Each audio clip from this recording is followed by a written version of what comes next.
Hey guys, Mike here. So what a day in the market yesterday, right? I decided to say, you know what, it's probably gonna be a bad one. Son started spring break. We went to the beach. I enjoyed it. So, and obviously I was joking with the members. I said I obviously did not miss anything, comma, LOL, because obviously it was another red day, right? People panicking, saying, oh my God, the banks are gonna collapse. This is '08 all over again. And so I want to kind of take you through some stuff to kind of keep things in perspective. Not saying it couldn't happen, but when you look at the bank that failed, you'll kind of see a difference in that than versus a Bank of America or Citigroup and everything like that. And then just how I'll show you how rare it is because there's a list you can look up on the FDIC website, and I'll show you that as well. And then we're going to go into something. Good Lord, Jim Cramer, I swear, this guy never fails. I'm going to show you something he said about that bank just last month, and I don't think anybody will be stunned, but I had deja vu. I don't know about you. And then we'll go into some of the charts because they're looking kind of rough. They're looking kind of rough. But I mean, understand this week coming up, especially what you're going to see, because you're already seeing it this weekend, right? You may think you know a lot about what's going on with this bank, but what you're going to see here is a lot of companies coming out. This weekend, I'm already seeing. I'm going to show you those. Next week coming out, about the exposure they have, all right? Because the stat is that 97%, if this is true, 97% of their accounts were actually over $250,000. Well, of course, FDIC assures up to $250K. Only 3% of their accounts were below that. That lets you know very quickly this isn't like a Truist or even a Bank of America or maybe a Citigroup or whatever, or your regional banks that cater to normal everyday Americans like ourselves. They were catering to the big boys, right? Especially the companies and stuff like that. And so a lot different than banks where we put our money and things like that. If that stat is true, it's kind of staggering when I saw it, and the fact that people would actually put over 250K in the banks. But again, when I show you how very seldom it is that a bank like that fails, you'll understand why. But these are the companies right now, currently, that came out today and yesterday, and you'll see more and more of this, I think. And so you got crypto firm Circle reveals $3.3 billion exposure to Silicon Valley.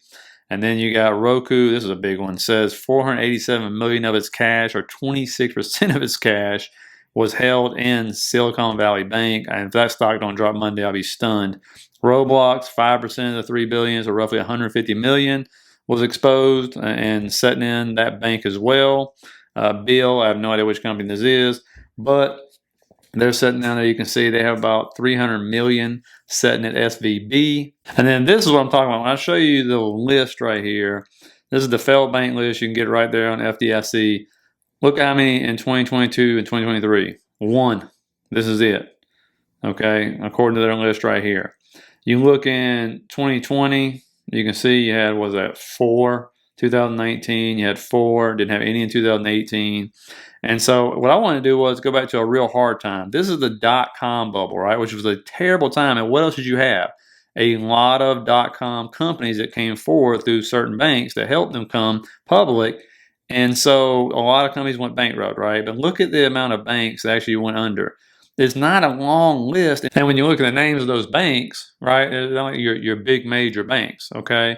And so that was during the dot-com bubble, which to me kind of shows where we're at now, right? Because we had this huge tech bubble, boom, blows up, melts down, all the SPACs come up public and stuff like that. And that's probably why you've only seen one so far. The difference in the dot-com bubble and this one is, what are we doing?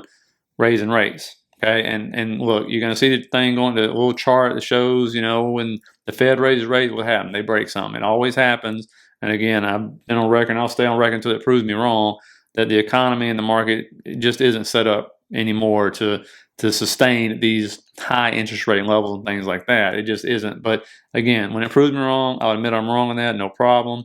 But the big thing is, and I don't know how this is going to play out, but this one kind of shocked me, right? So what happened to this bank? This bank had a lot of investments on the books and stuff, and it was just huge losses, right? Piling up and everything. And just look at this right here. This is U.S. Bank's unrealized gains and losses on investment securities, right? And so this is what we're setting at. This is from FDIC. And that's massive, right, on unrealized losses. And then you look at '08, which was one of the worst times ever for banks. And it was nowhere near this. And so we're going to have to see how this plays out. And the big thing, just out of curiosity in the comments, where do you think we're at now?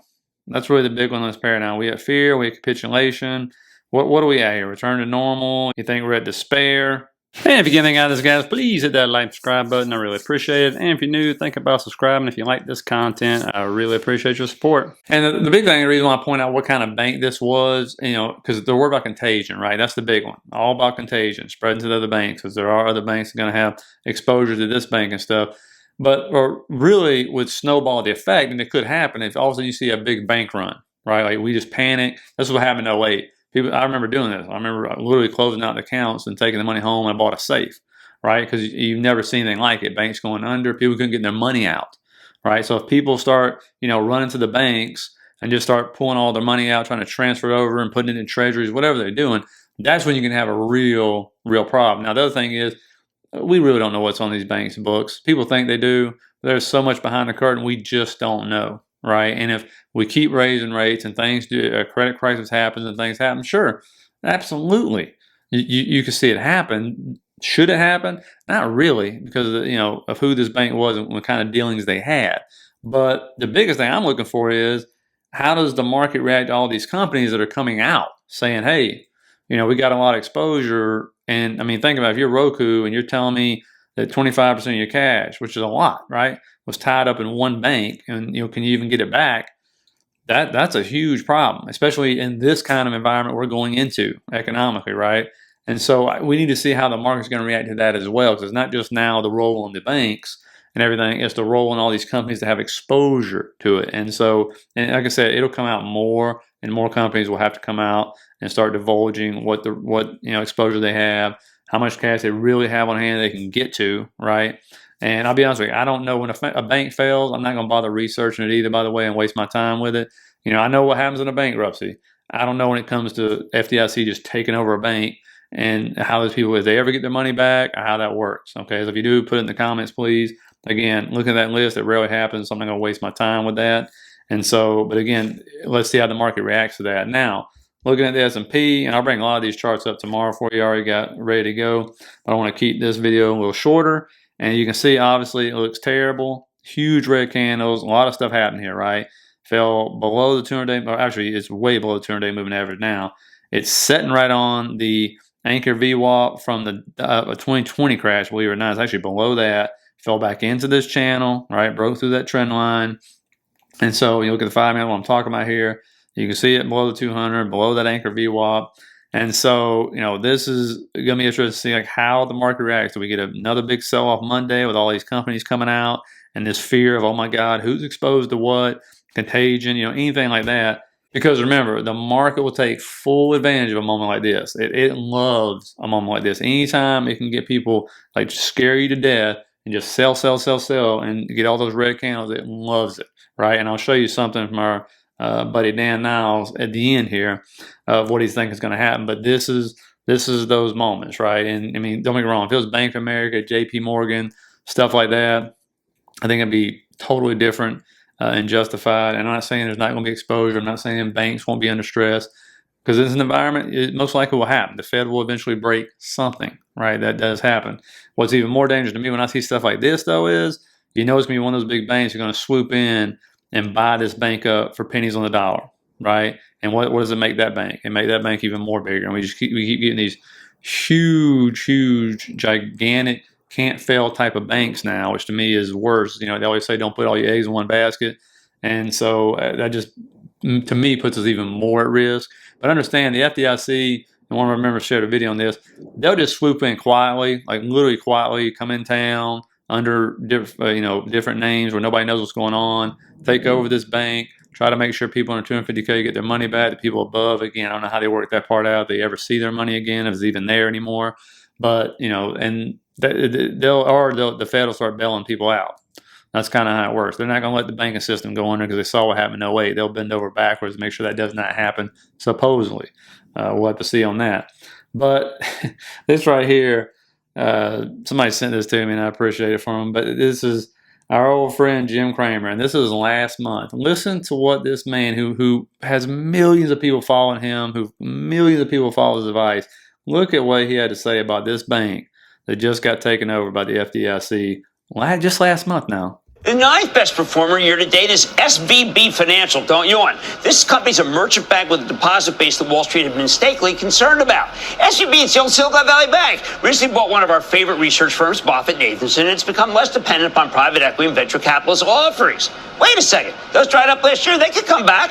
Yes, some of them come back here, but the stock directly affects an oversold position. Stock was the fourth worst performer in 2022.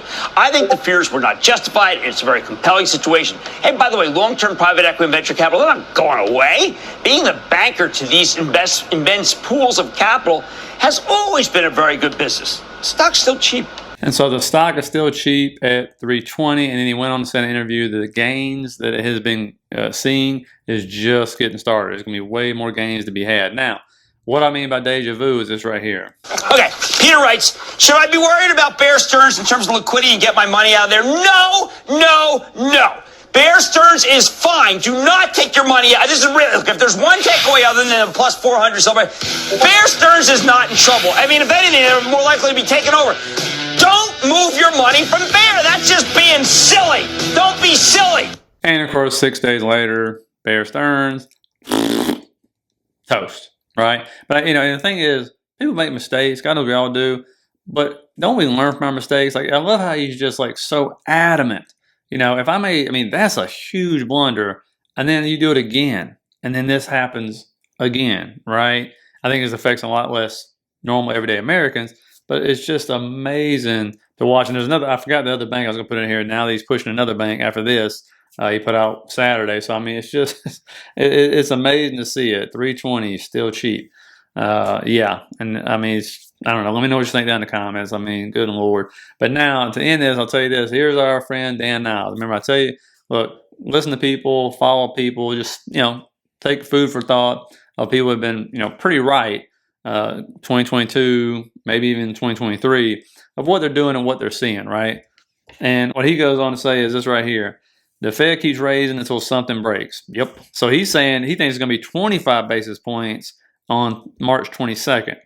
The banking system much better capitalized versus the great financial crisis. That is true, that we know of at least. Believe SIVP is a take under, covering many shorts today for a short-term bounce, but believe ultimate low ahead due to earnings and high SVCS inflation. And so let me know in the comments what you think about that. But yes, what he said, I don't know about the 25 BPS, because now, we thought it was going to be 50. After this, what do they do? Did they go 50 or 25? That's a very good question. But when he's telling you he's covering shorts and he's looking for a short-term bounce, if you look at the charts, and I'll put more out tomorrow, we are starting to go into that oversold territory, which can go on for a while, by the way. But again, remember the key word, he's looking for a short-term bounce, not the long-term, and then the ultimate lows to go in. But we're just going to have to see, again, he put this out, but it was Friday. So we'll see how the market reacts to this. We'll see what other exposure other companies have and stuff. And so that's what we got to see. Again, which I'll go in these charts tomorrow with Apple and Microsoft, the big boys that make up so much of these indexes and stuff, because you can sell these, smaller companies off all you want. You got to get the big boys and sell them off, right? And the ones that have already been sold off is like Amazon, Google, right? But you still got Meta and Netflix. They're on the rise, shockingly still, which amazes me and stuff. But, that's what we're waiting to see. Let me know in the comments what you think. If there's anything else you know about this bank or any other banks that may be on the ropes or whatever, let us know as well. Let me know if you think, I don't know, is it going to be 08 all over again? I personally don't think so. Not right now. But again, we'll see. There's a lot behind the curtains on these banks that we just don't know about anyway. And so anyway, if you got anything out of it, hit that like and subscribe button as always. I really appreciate it, guys. And I'll see you on Sunday.